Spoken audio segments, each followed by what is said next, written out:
Assalamualaikum, halo warga bumi, kembali lagi bersama Cerita Bang di sini. Oke, di sini Cerita Bang akan menceritakan sebuah kisah horor nyata yang Cerita Bang dapatkan di salah satu tweet di Twitter ya cuy lah.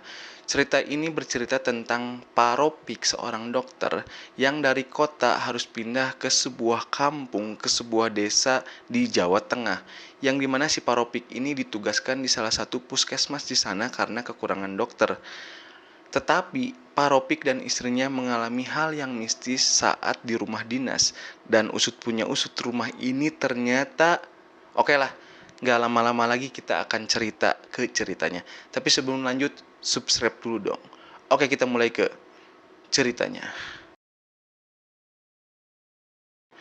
Paropik dan istrinya Fitri, nama istri Paropik ini pindah ke sebuah desa yang dimana di desa itu membutuhkan seorang dokter. Nah, Paropik ini ditugaskan di sana di salah satu puskesmas di desa tersebut, cuy. Dan Paropik ini dan sang istri ini disambut oleh kepala desa di sana dengan cukup baik. Dan suasana di desa juga cukup asri dan kelihatannya nyaman. Ketika Paropik sampai di desa tersebut, Paropik udah agak kerasa nih dengan suasana desa yang masih asri dan nyaman. Lalu Paropik dan istrinya Fitri dipersilahkan oleh kepala desa masuk ke salah satu rumah. Jadi sebenarnya gini cuy, sebelum istrinya Paropik si Fitri ini datang atau ikut dengan suaminya ke desa tersebut, ternyata Paropik ini sudah datang terlebih dahulu. Paropik ini sudah tahu rumah tersebut dan beres-beres tuh di rumah tersebut. Tapi sang istri ini merasa tidak nyaman atau tidak enak cuy memasuki rumah tersebut. Kenapa demikian? Pak Fitri ini bilang kepada Paropik, sayang, kok rumahnya gini ya? Jadi kesan pertama kali Fitri masuk ke rumah itu ketika membuka pagar, hawanya itu seperti lembab, panas, nggak enak gitu loh. Hawanya itu rumah seperti rumah yang tidak terawat sama sekali. Padahal rumah itu bagus gitu kan cuy, 2 tingkat di desa tersebut. Ya paling bagus lah gitu kan, paling bagus di rumah tersebut.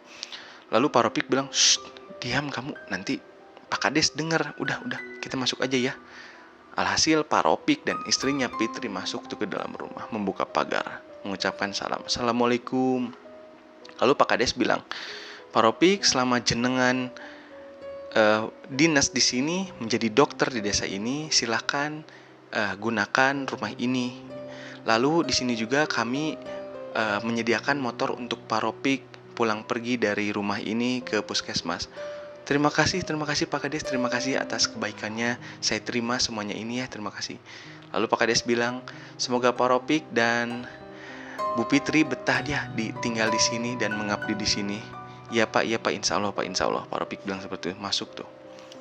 Lalu Paropik bilang, sayang, kamu beres-beres di belakang dulu ya, karena bagian belakang dapur belum aku beresin. Kemarin cuma lantai 2 aja yang aku beresin, karena kita tidurnya di lantai 2, jangan di bawah ya. Loh kenapa mas? Kalau di lantai 2 kan nanti naik turun. Udah gak apa-apa, kita ke lantai 2 aja, tidurnya di lantai 2. Jadi nanti di akhir cuy, kalian bakal tahu kenapa Paropik tidurnya di lantai 2, gak di bawah gitu kan cuy. Ini ada sesuatu hal sebenarnya. Paropik sebenarnya udah tahu, tapi Paropik ini orangnya sebenarnya nggak percaya hal-hal goib seperti itu cuy. Jadi cuman hanya menghargai ada saran dari salah satu tetangganya lah. Nanti saya ceritakan di akhir ada ya. Stay tune terus di cerita ini cuy. Stay tune apa yang terjadi di rumah ini. Lalu setelah itu sang istri beres-beres. Sang istri ini melihat di sekeliling. Jadi rumah dinasnya ini cuy besar 2 tingkat. Tapi jarak antar tetangga dengan rumah tersebut, dengan rumah dinas tersebut ternyata berjauhan gitu kan cuy, nggak berdekatan. Yang paling dekat juga ada tuh rumahnya Mbah Jainul, kurang lebih 50 meter. Jadi rumahnya ini yang celik sendiri, apa bahasanya tuh ya, yang celik gitu kan sendiri, di sini celek gitu kan. Ya, di sekelilingnya ya kebun-kebun seperti itu. Adapun kurang lebih 50 meter itu rumah Mbak Jainul, tetangga si Paropik ini di rumah dinas tersebut. Lalu ketika beres-beres tuh, Fitri beres-beres, dikagetkan ada sesosok nenek-nenek tua gitu kan, melihat rumah mereka atau berdiam di depan rumah mereka di pagar. Kan pintu rumahnya terbuka gitu kan cuy ya, terbuka. Sedang beres-beres ketika Fitri ngelewat, astagfirullahaladzim, kaget.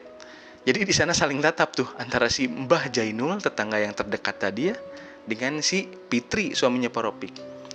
Lalu Pak Ropik bilang, kenapa sayang? Enggak. Oh, itu Mbah Jainul. Itu Mbah Jainul tetangga kita, baik kok. Mbah sini Mbah. Oh, nje Pak Dokter, nje. Salaman, akhirnya kenalan lah. Asalnya yang tadi Fitri takut, kaget lihat Mbah Jainul. Karena gimana ya nggak kaget, tiba-tiba nongol gitu kan ya. Lalu setelah itu salaman, kenalan, ngobrol. Pindahnya sekarang ya dok? Iya Mbah, pindahnya sekarang. Oh, mugi-mugi betah ya, ya dok ya. Ya Bu ya. Iya Mbah, gitu kan. Fitri sama Pak Ropik menjawab seperti itu. Lalu udah tuh beres-beres. Keesokan paginya Pak Ropik ini pergi ke puskesmas untuk melayani para pasien yang ada di sana gitu kan cuy. Alhasil Fitri sendirian di rumah. Ketika sedang asik beres-beres gitu kan, sapu-sapu di halaman rumah, Mbah Jainul ngelewat. Bu, lagi beres-beres Bu. Iya Mbah, main dong nanti ke rumah. Aku punya cucu tuh, cucu aku mau lulus SMK. Mbah Jainul bilang gitu. Oh, ada cucu Mbah di rumah? Ada. Main ya nanti ke rumah. Ya Mbah. Ketika sedang asik mengobrol, Mbah Jainul dan Fitri ini dikagetkan cuy. Ketika sedang asik mengobrol, Mbak Fitri ini dan Mbah Jainul ini dikagetkan dengan suara berisik di dapur. Seperti ada perabotan-perabotan yang berjatuhan, seperti ada orang di dalam. Lalu Mbah Jainul bilang, Dok, cek ke dalam Dok, itu ada apa kok berisik banget? Oh njai bah, iya Mbah. Fitri lari itu masuk ke dalam. Alangkah kagetnya di sana Fitri cuy, melihat perabotan yang ada di dapur yang sudah dirapikan ini berantakan. Mbah Jainul masuk. Lalu Mbah Jainul beristighfar, astagfirullahalazim. Pokoknya nanti kamu tidur di lantai 2 ya, di atas ya. Dan Fitri ini jadi berpikir kaget, bukan kaget apa yang namanya? Bukan speechless juga, apa namanya? Rewas gitu kan. Kaget. Suaminya nyuruh tidur di atas. Si Mbah Jainul sama, ada apa sih gitu kan. Oh iya, akhirnya Mbah Jainul bantu Fitri tuh beresin dapur. Udah, apapun yang terjadi, sekarang kamu tidur di lantai atas ya. Jadi seperti si Mbah Jainul ini mengetahui sesuatu cuy. Pulang tuh Pak Ropik ke rumah dinas tersebut. Fitri ini sebenarnya pengen menceritakan apa yang dialami oleh si Fitri tadi gitu kan cuy. Cuman Fitri ini gak tega melihat suaminya yang sepertinya kelelahan banget, capek gitu kan cuy. Ya wajar lah, karena di puskesmas itu dokternya terbatas sedikit, mungkin ada pasien banyak. Jadi ya Fitri enggan dan sungkan untuk bercerita ke Pak Ropik. Udah tuh beberapa hari berlalu, tinggallah mereka. Tak terasa sudah hampir 2 bulan tinggal di sana. Sebenarnya banyak kejadian-kejadian yang ekstrim di sana, cuman Fitri ini tetap memendam, tetap nggak mau bercerita ke suaminya. Hanya saja tetap si Mbah Jainul ini selalu memberi peringatan atau warning kepada Fitri, malam-malam kalau dengar sesuatu di dapur atau di bawah, udah jangan turun, tidur aja di atas. Gitu terus gitu menasehati si Fitri. Lalu setelah itu pada puncaknya cuy, Fitri ini pergi ke bawah, pengen ke kamar mandi, ternyata lampu rumahnya itu mati cuy. Mati gitu kan. Mau dinyalain, nggak hidup tuh lampu tuh, gelap gulita. Ini kenapa listriknya gitu? Kalau bahasa kita mah aliran gitu ya. Pegat tipe PLN gitu kan. Kenapa sih ini?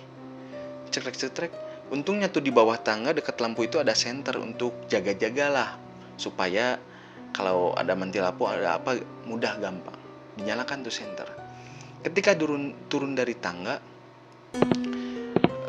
Fitri ini menginjak sesuatu yang agak basah-basah becek gitu loh.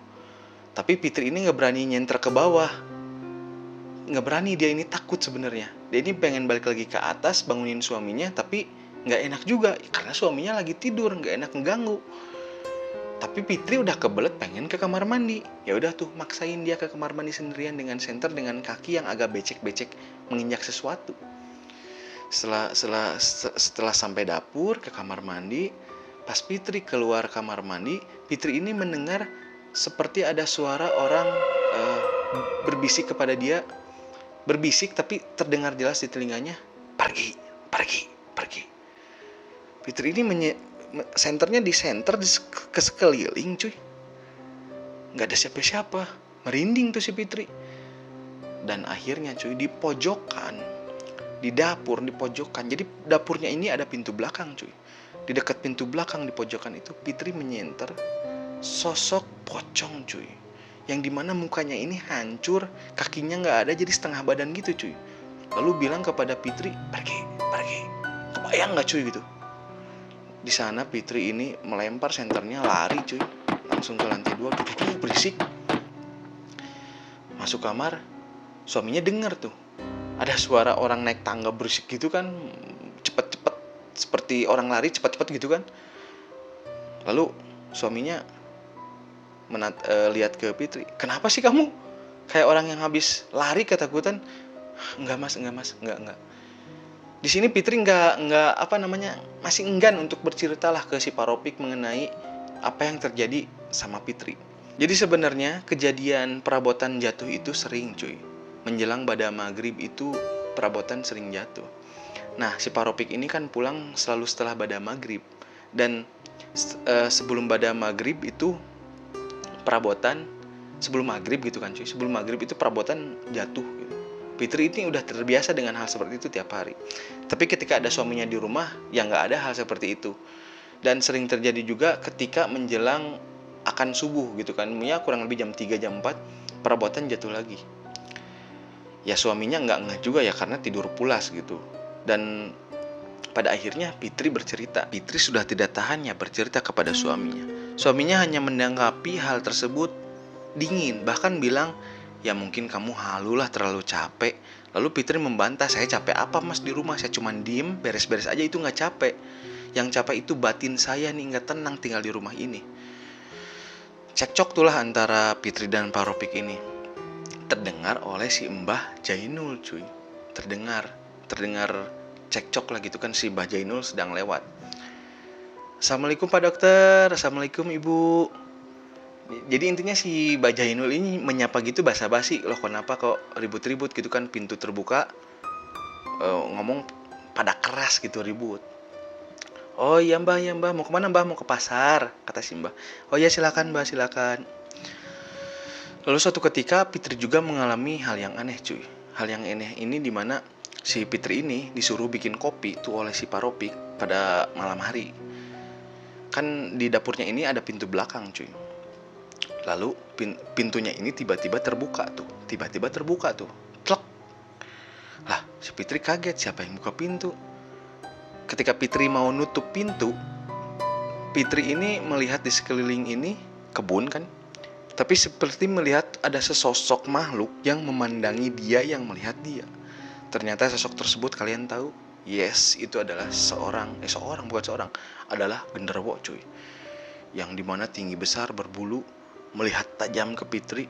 Fitri di sana kaget cuy. Fitri ini kan udah keluar dari dapur lewat pintu belakang. Pintunya tertutup, das. Di sana Fitri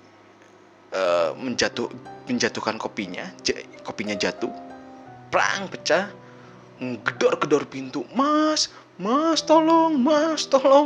Fitri ini berteriak-teriak sekencang-kencangnya, pintu terkunci gitu kan, tolong. Saya kan udah cerita di awal, rumahnya ini jauh dari tetangga, yang dekat juga Mbah Jainul, kurang lebih 50 meter itu juga, sekelilingnya kebon.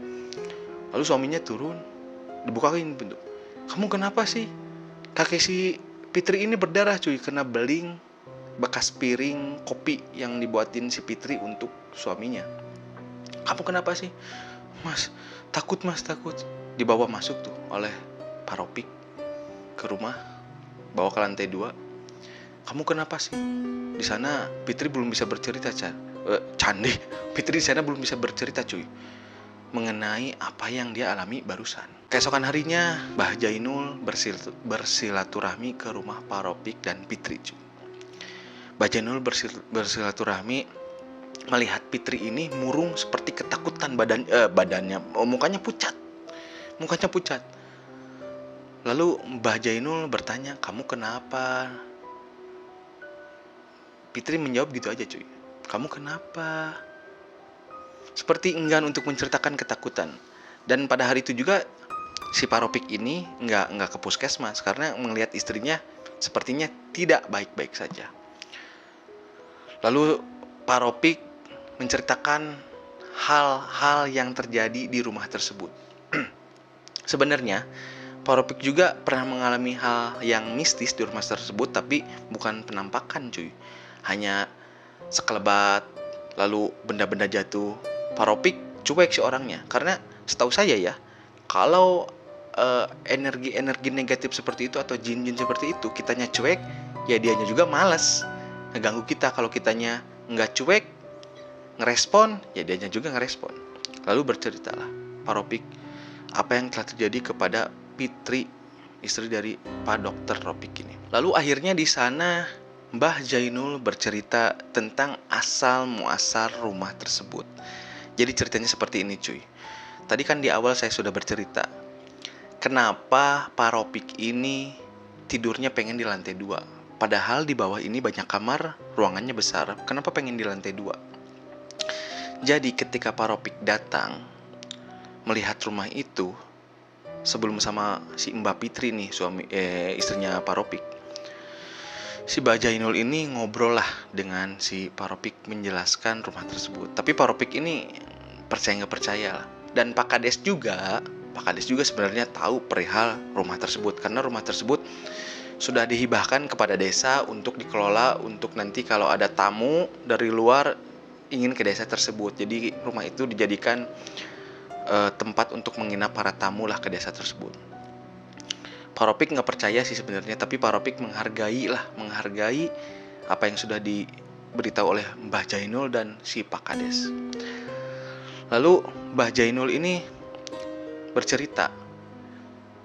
Jadi sebenarnya ini Mbah Jainul belum bercerita ke Pak Ropik. Jadi diungkapkan sekarang nih, cuy, diungkapkan. Jadi rumah itu adalah milik Pasamiun. Rumah itu adalah milik Pasamiun, cuy. Jadi rumah itu adalah milik Pasamiun, cuy.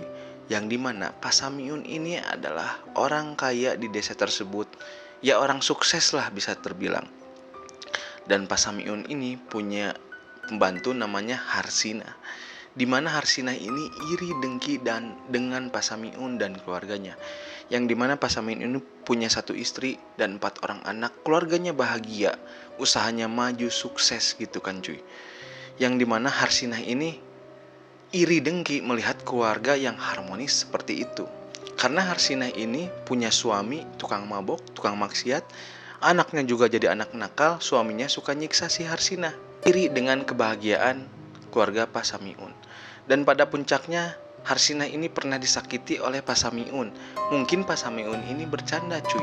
Bercanda ke Harsina, gak ada niatan yang gimana-gimana. Jadi Pasamiun ini bilang, "Badan kamu kurus banget, hitam lagi kamu kecil." Pasamiun bilang seperti itu. "Aku tambahin gaji kamu nanti bulan depan, biar kamu bisa makan enak, biar gede badan." Bilang gitu. Padahal Pasamiun ini bercanda lah niatnya. Cuman bercanda. Tujuan niatnya sebenarnya gaji si Harsina ini pengen dinaikin gitu kan. Tapi dia bercanda seperti itu. Karena Pasamiun kan usahanya sukses, dia pengen yang lain merasakan rezeki dari Pasamiun juga lah. Harsina ini sakit hati, cuy. Setelah itu Harsina ini pergi ke dukun, yang dimana si dukun ini memberikan sebuah bungkusan yang dibungkus oleh kain kapan dan ditanam oleh Harsina di dapur tersebut. Setelah Harsina meminta sesuatu bungkusan itu ke dukun menanam di dapur, akhirnya keluarga Pasamiun ini berantakan, cuy. Berantakan. Usahanya bangkar, hancur. Semua aset-asetnya terjual, dengan istrinya bercerai, anak-anaknya pergi dari Pasamiun. Nah, karena bapaknya bangkar, jadi kismin gitu kan. Dan akhirnya Pasamiun ini menghibahkan rumah itu kepada Pak Kades kepada desa tersebut, silahkan saja rumah itu, karena sudah banyak terjadi gangguan-gangguan yang dimana ya keluarga Pak Samiun juga udah nggak tahan. Lalu setelah itu Pak Samiun ini pergi ke kota, usaha lagi di sana, dan alhamdulillah usahanya maju lagi itu setelah pergi dari rumah tersebut. Dan akhirnya rumah tersebut itu dijadikan rumah untuk para tamu yang akan ke desa tersebut. Dan setelah itu si Harsinah ini, pembantu ini, pergi cuy dari situ, karena kan Pak Samiun juga udah bangkrut, udah puas tuh si Harsinah. Si Harsinah ini pergi jadi TKW ke luar negeri. Dan itulah cerita dari Mbah Jainul mengenai rumah tersebut. Dan akhirnya Pak Ropik dan Fitri ini memutuskan hanya 3 bulan saja di desa tersebut, dan dia mengajukan untuk pindah bertugas ke desa lain. Karena sebenarnya ada beberapa tamu juga yang ke desa tersebut tinggal di situ ya, mengeluhkan banyak gangguan-gangguan yang tidak enak cuy. Nah cuy, gimana tuh ceritanya menurut kalian? Ya yang penting bercanda boleh aja, tapi jangan kayak gitu sih. Ya kita juga jangan iri dengki lah jadi manusia. Kalau orang lain punya mobil kita belum punya, ya nggak apa-apa, mungkin rezeki kita baru segitu, intinya bersyukur. Oke, terima kasih bagi kalian yang telah menonton. Goodbye and bye-bye.